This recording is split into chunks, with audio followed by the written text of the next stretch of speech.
Então, para entender o nosso trabalho, é importante voltar no tempo, e lá para outubro de 2020, porque a gente ainda está na pandemia, mas essa pandemia parece que não vai acabar nunca, mas assim, ela teve momentos diferentes, né? Então, naquele outubro de 2020, se noticiava na mídia que pedia para os alunos abrirem as câmeras, e a gente ainda estava no remoto, havia aquele distanciamento, aquela incerteza, e a escola tem por padrão trabalhar com algo estruturado, né? Os planos são estruturados, o ano letivo é estruturado. É claro que é possível alguns ajustes, mas são ajustes, não mudança radical. Aqui em São Paulo, a cada semana, o governador às vezes trazia alguma informação nova que mudava tudo. Então, é gestor correndo, professor. Então, todo esse cenário tem que servir de contexto para a gente fazer a apresentação. E fora isso, naquele tempo, além dos alunos não quererem abrir as câmeras durante as aulas, outros não queriam nem abrir o microfone. Então, a medida das escolas, não foi só do Santa, foi colocar isso como imposição. Mas aí os alunos começaram a justificar, dizendo que não tem equipamento.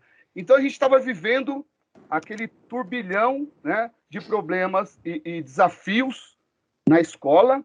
Fora isso, a questão emocional, né, que é o principal. E eu acho que eu peço, quem não assistiu o vídeo, que a Hortência, que a professora Hortência disponibilizou, assistam, porque ali tem uma síntese do que nós estávamos sentindo naquele momento. Então, nosso trabalho de língua portuguesa e redação, trabalho rotação por estações, não é? E a nossa preocupação era como ensinar a morfossintaxe, né? De uma maneira diferente, como o Marcelo falou, no cenário pandêmico, os alunos, alguns já com o emocional abalado, por não estarem presencialmente, enfim. E aí nós ficamos com a preocupação, nós professoras, né, de língua portuguesa e redação, como fazer algo diferente para chamar atenção, para envolver esses alunos. Mediante isso, nós buscamos ajuda aos colegas da tecnologia educacional, porque nós queríamos fazer algo que realmente tivesse uma transmissão de conhecimento significativa. E não apenas a transmissão de conhecimento, mas uma aprendizagem que fizesse sentido diante de tudo isso que nós estávamos vivendo. Juntos, nós começamos, então, não é, a criar esse espaço de aprendizagem, integrando as áreas do conhecimento.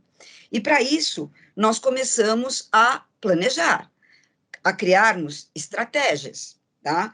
Porque o nosso objetivo principal, ensinar a morfossintaxe, não é verdade? Para que os alunos aprendessem, além da estrutura, a capacidade de compreender a língua portuguesa, de comunicação e também de produção textual. Então, foi um grande desafio para que nós colocássemos esse projeto. E aí, o que nós tivemos? Né? Pensando em como aplicar tudo isso, nós tivemos como ponto fundamental o nosso aluno. Levar o aluno a algumas habilidades fundamentais. A autonomia, tá? A capacidade de resolver o problema que nós iríamos colocar a eles, não é? A desenvolver o senso crítico e, acima de tudo, criar. A criatividade é o que ia nortear todo o nosso trabalho. E deixando esse estudante ativo, responsável pela própria aprendizagem. Com tudo isso, nós abordamos vários eixos do conhecimento. Nós abordamos o eixo da oralidade, nós abordamos o eixo da produção textual, porque eles foram separados em grupos, os temas foram colocados, eles escolheram os temas, né? E tudo foi a comunicação via chat, tudo. Eles teriam que registrar tudo, elaborar os pensamentos e ali produzir tudo o que eles estavam fazendo. O eixo da análise linguística e, finalmente, não é, de uma forma de criação, a forma disruptiva de toda esta gramática tradicional. Não é, Cláudia? Vamos lá agora. Bom dia a todos, eu sou a professora Cláudia, fiz parte dessa equipe maravilhosa aí para desenvolvermos esse projeto bem desafiador para todos nós, porque além dos alunos, né, aprenderem, nós aprendemos bastante também. Não sabíamos se estávamos no caminho certo ou não. Aproveitando, né, a fala da professora Miriam, nós também procuramos atender a taxonomia de Bloom. Então, diante de todo esse cenário com as ferramentas, nós pensamos, né? O aluno precisa entender, o aluno precisa analisar, avaliar, aplicar, até culminar no criar, quando eles fizeram uso dessas ferramentas, criando, né, pequenas narrativas no Scratch, jogos no Kahoot, fizeram vídeos, como se fossem vídeos tutoriais para os colegas, para que eles pudessem usar como material de estudo para as avaliações. Então, foi algo bastante interessante aí. E outra coisa também, que nós disponibilizamos um questionário inicial para que eles escolhessem que ferramentas vocês gostariam de trabalhar. Então, tudo partiu do gosto, das preferências do próprio aluno. Os alunos é que escolheram essas 3 ferramentas, o Scratch, o Stream, com a criação de vídeos, né, e Kahoot, através de jogos na educação com a gamificação. E foi, assim, um resultado brilhante. Então, aí, como a Cláudia falou, não é? Nós colocamos aqui as habilidades, nós colocamos a taxonomia, porque seguimos fielmente, os alunos passaram a entender todo este processo, isso muito importante, em todas as etapas, eles perceberam o funcionamento da língua portuguesa e o sentido do trabalho. Então, não era apenas o conteúdo pelo conteúdo, não, era muito mais do que isso. Então, nós tivemos aqui, né, avaliar, aplicar e criação. O nosso ponto fundamental, criar jogos, criar vídeos, colocando em prática o conhecimento para se aplicar melhor à língua portuguesa, para se produzir melhor qualquer texto, para poder se expressar com clareza, né, expor os pensamentos.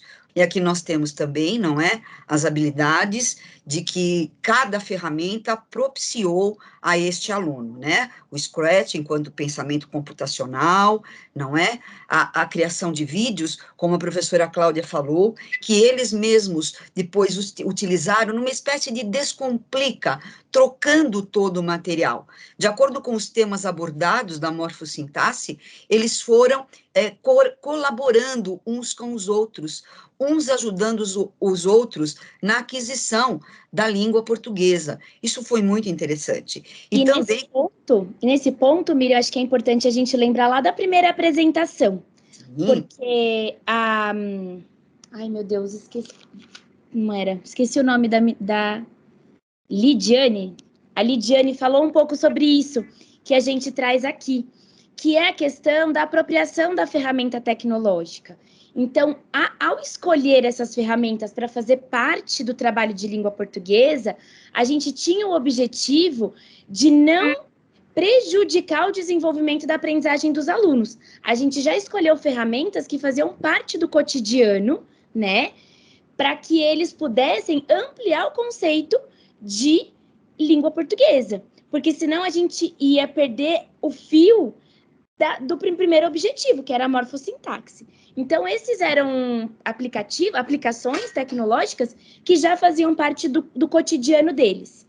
Então, o Scratch, no caso, que eles já viam em matemática, o Kahoot já era um game que eles já utilizavam bastante, sim. E o Stream, né, no caso, ele é uma forma institucional, mas ele é uma rede social de vídeos, né, pela Microsoft. Dentro do desenvolvimento, eu acho importante a gente trazer aqui que o Forms nos apoiou, sempre a tecnologia dando apoio para o desenvolvimento da morfossintaxe. Então, o Forms aqui nos ajudou a coletar dados.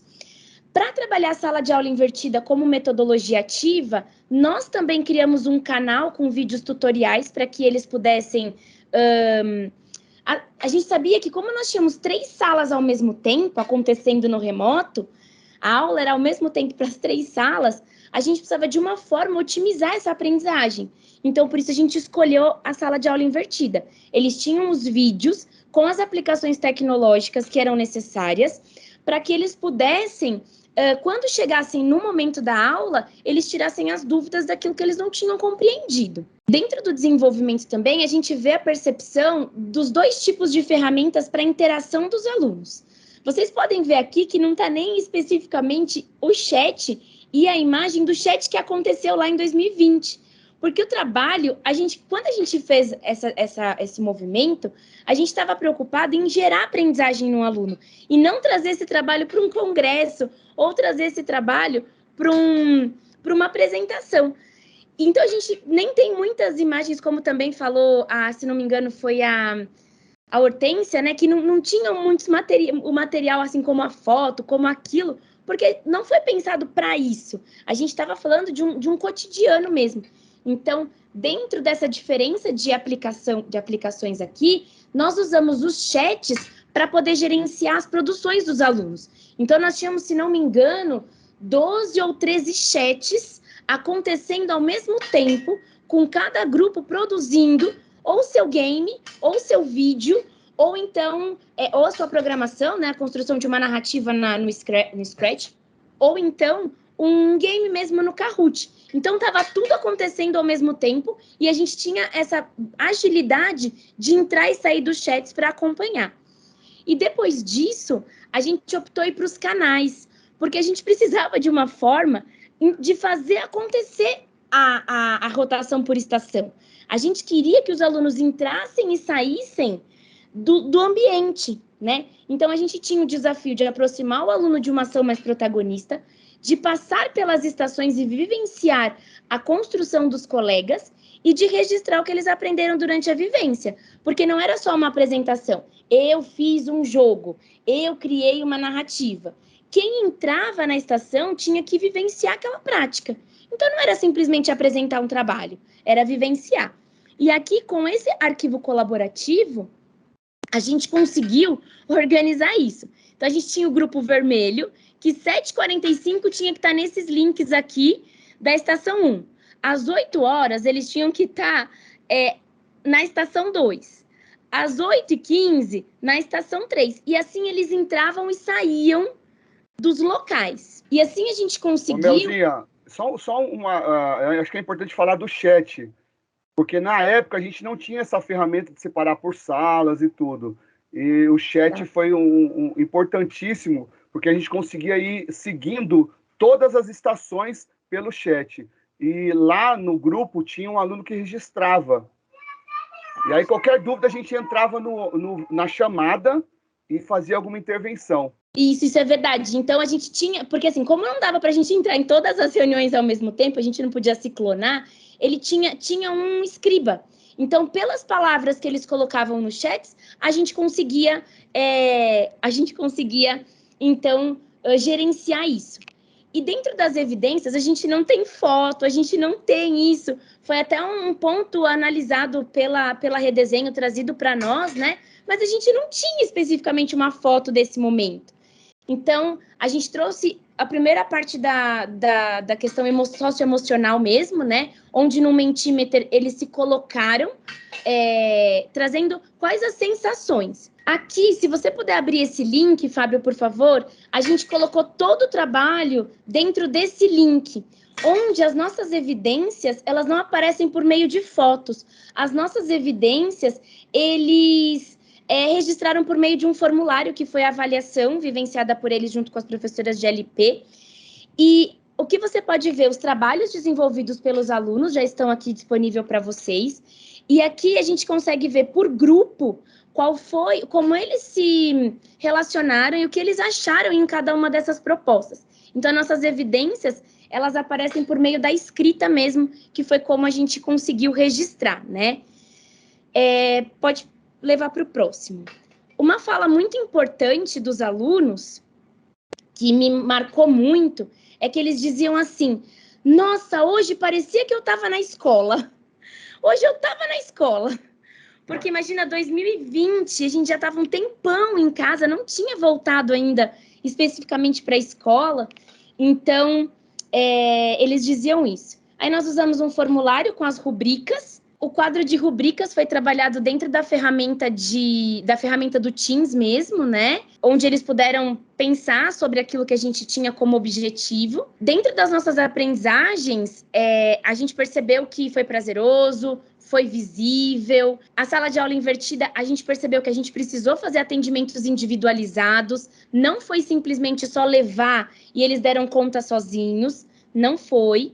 Os alunos mostram que gostaram muito, e acho que a Cláudia pode falar das avaliações desse trimestre. O que, assim, muito rapidamente, né, Miriam, você me ajuda nisso, porque você ficou com 7º, eu com 8º, junto com você em redação. Nós observamos uma melhora muito significativa na avaliação do 3º trimestre desses alunos. Exato. E eles mesmos, né, puderam nos trazer esses relatos de que eles aprenderam mais, foi muito mais divertido, tivemos até depoimento de pais nesse sentido. Então, esse processo ficou muito visível para todos nós. O resultado foi muito positivo, a aprendizagem foi significativa, com certeza. A gente finaliza com essa fala mesmo de que a gente obteve resultados muito positivos, e a gente vai deixar aqui um vídeo dos alunos falando um pouquinho esse ano.